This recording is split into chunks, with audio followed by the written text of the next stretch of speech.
Le président du Burundi, Ndayishimiye, met en garde contre la guerre.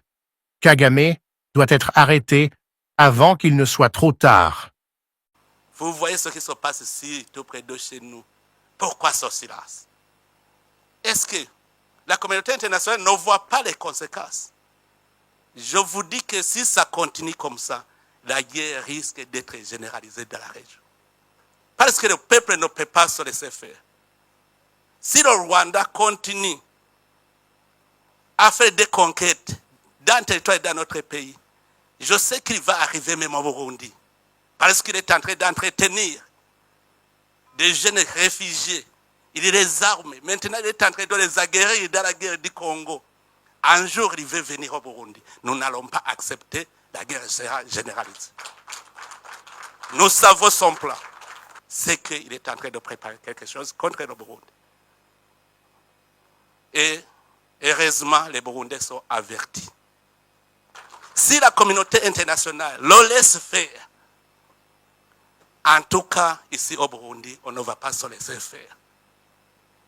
J'appelle encore une fois la communauté internationale à prendre cela au sérieux. Nous avons une menace dans la région. Ce n'est pas le Burundi seulement.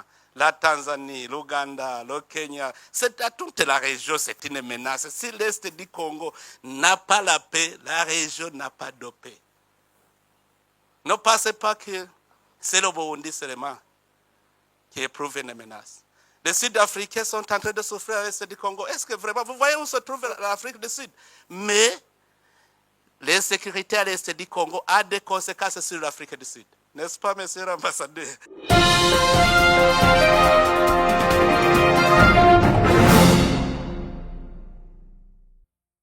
Les tensions s'intensifient dans la région des Grands Lacs alors que le président burundais, Evariste Ndayishimiye, lance un avertissement grave. Si la communauté internationale n'agit pas, la guerre est inévitable. Dans un discours puissant, adressé aux diplomates à Bujumbura, il a dénoncé ce qu'il affirme être le plan du président rwandais, Paul Kagame, visant à déstabiliser les nations voisines, y compris le Burundi. La région est-elle au bord d'un conflit catastrophique? Restez avec nous alors que nous analysons les détails de cette confrontation à haut risque et ce qu'elle signifie pour l'avenir de l'Afrique de l'Est. Le président du Burundi, Ndayishimiye, met en garde contre une guerre régionale si Kagame n'est pas arrêté. Bujumbura, Burundi.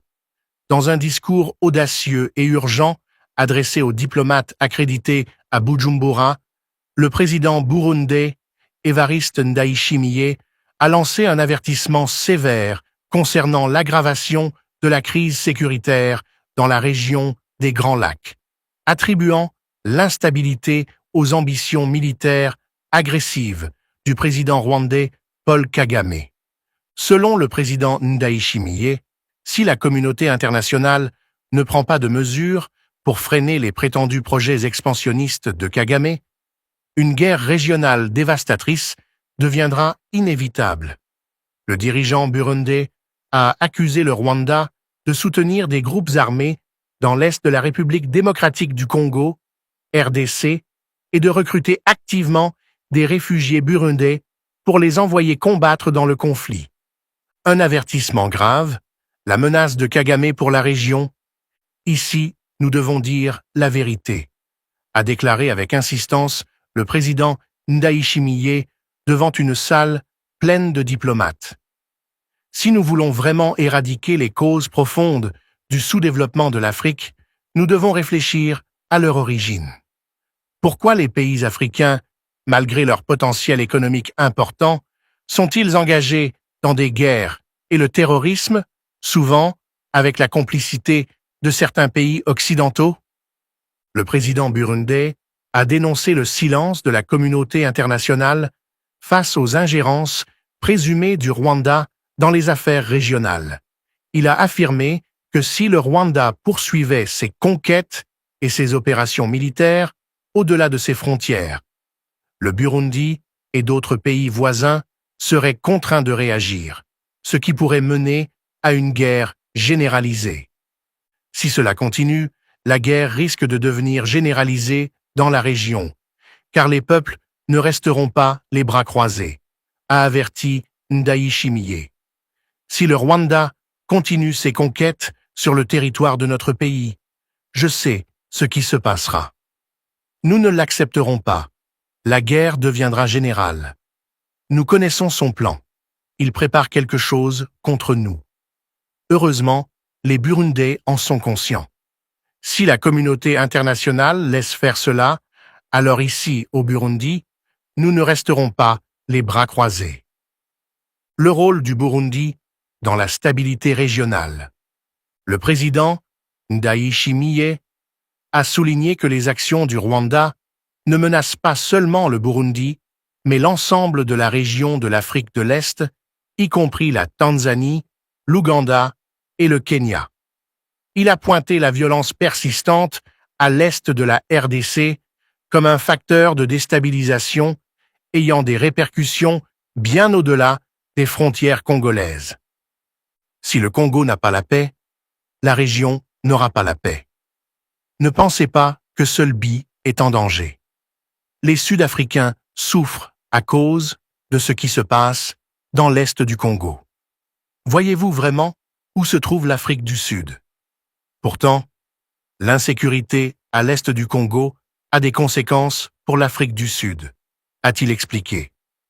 Il a accusé le Rwanda d'exploiter l'existence des forces démocratiques de libération du Rwanda, FDLR, comme prétexte pour maintenir une présence militaire en RDC. Il a insisté sur le fait que des solutions alternatives existent pour répondre aux préoccupations sécuritaires sans recourir à la guerre. Sacrifier le peuple congolais, tuer des millions de personnes, sous prétexte d'une menace sécuritaire, cela ne peut-il pas être résolu sans verser le sang d'innocents? Je crois que le Rwanda et le Congo peuvent trouver un terrain d'entente pour gérer cette question, a-t-il exhorté. Solution proposée. Une coalition internationale pour mettre fin au conflit. Ndayishimiye a révélé qu'il avait proposé un plan global pour résoudre la crise sécuritaire en RDC, incluant la formation d'une coalition internationale pour combattre les groupes armés étrangers. Il a souligné qu'une telle initiative permettrait simultanément de répondre aux préoccupations sécuritaires du Rwanda tout en permettant au gouvernement congolais de rechercher des solutions pacifiques. Qu'est-ce qui manque? Qu'est-ce qui manque? C'est simplement une question de complicité. Autrement, si nous nous accordons tous pour nous unir afin de combattre tous les groupes armés étrangers en RDC, ce sera terminé. Cela rassurera le Rwanda et cela permettra au Congo de s'organiser pacifiquement, a-t-il argumenté. Le dirigeant burundais a également évoqué ses tentatives personnelles de négocier la paix avec le groupe rebelle M23, accusé d'être soutenu par le Rwanda. Selon lui, ces efforts étaient sur le point de réussir lorsque les rebelles ont soudainement repris les hostilités. Ils avaient accepté d'aller au cantonnement, et tout était en place. Mais juste au moment où nous allions commencer le processus, ils ont repris le combat. Pourquoi? Pourquoi ont-ils repris le combat? S'est-il interrogé. L'engagement du Burundi dans le maintien de la paix en RDC. Le Burundi a déployé des troupes en RDC dans le cadre d'un effort régional visant à stabiliser le Sud Kivu, une initiative qui, selon le président Ndayishimiye, a produit des résultats significatifs. Lorsque nous sommes arrivés au Sud Kivu, vous l'avez vu vous-même, la paix et la sécurité ont été restaurées. Nous avons commencé le processus de réconciliation entre les communautés congolaises, et jusqu'à présent, la situation est restée calme, a-t-il déclaré. Il a réaffirmé l'engagement du Burundi en faveur de la paix régionale, tout en précisant clairement que son pays ne resterait pas passif si le Rwanda poursuivait ses politiques agressives. Un appel à l'action contre Kagame. Le discours du président Ndayishimiye a souligné l'urgence d'une intervention diplomatique avant que la situation ne devienne incontrôlable. Ces avertissements sur les ambitions de Kagame reflètent une inquiétude croissante parmi les dirigeants régionaux quant au risque que les actions militaires du Rwanda ne déclenchent un conflit plus large, impliquant plusieurs nations. Le message du dirigeant burundais était clair. À moins que Kagame ne soit arrêté, la guerre dans la région des Grands Lacs est inévitable. Son appel à la communauté internationale était à la fois une supplique et un avertissement. La paix est encore possible, mais seulement si des mesures décisives sont prises dès maintenant. Ici, il faut qu'on se dise la vérité. Il faut qu'on se dise la vérité. Si on veut réellement déraciner les modes à l'origine du sous-développement de l'Afrique, nous devons encore penser d'où ça vient. Pourquoi les pays africains, qui pourtant ont le potentiel économique important, sont emplois pour des guerres et du terrorisme avec la complicité de certains pays occidentaux? Vous voyez ce qui se passe ici, tout près de chez nous. Pourquoi ce silence? Est-ce que la communauté internationale ne voit pas les conséquences? Je vous dis que si ça continue comme ça, la guerre risque d'être généralisée dans la région. Parce que le peuple ne peut pas se laisser faire. Si le Rwanda continue à faire des conquêtes dans le territoire et dans notre pays, je sais qu'il va arriver même au Burundi. Parce qu'il est en train d'entretenir des jeunes réfugiés. Il les arme. Maintenant, il est en train de les aguerrir dans la guerre du Congo. Un jour, il veut venir au Burundi. Nous n'allons pas accepter la guerre généralisée. Nous savons son plan.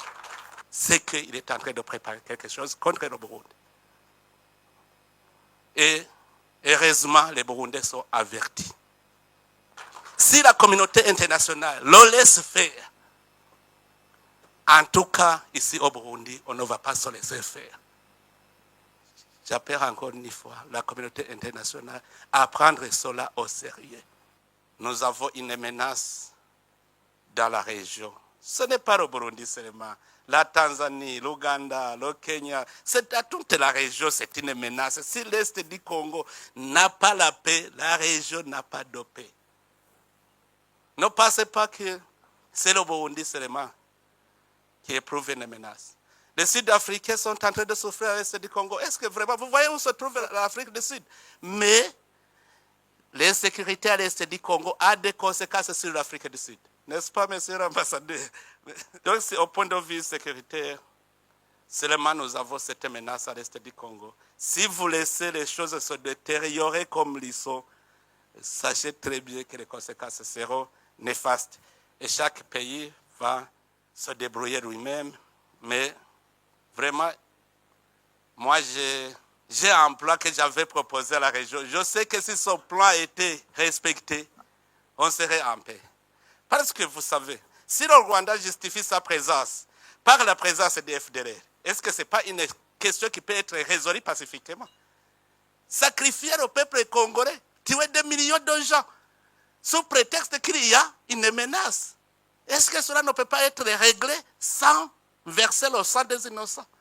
Je sais que la RDC et le Rwanda peuvent s'entendre très bien sur la gestion de ce mouvement. Moi-même, je disais qu'il faut une coalition internationale de lutte contre les groupes armés étrangers à l'est de la RDC.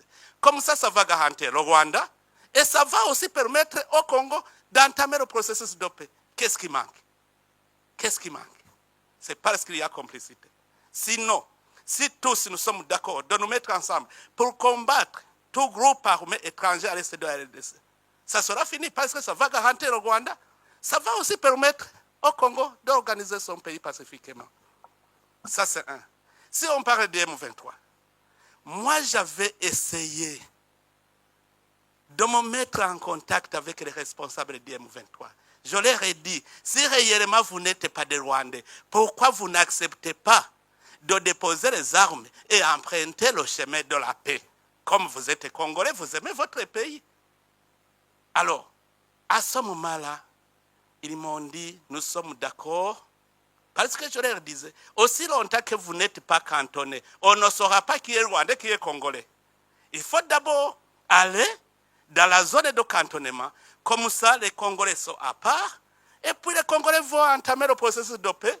Et les Rwandais vont rentrer chez eux. Sinon, on va toujours vous considérer comme des Rwandais. Et ils m'ont dit, le problème, c'est qu'on nous impose d'être cantonnés dans une zone invivable.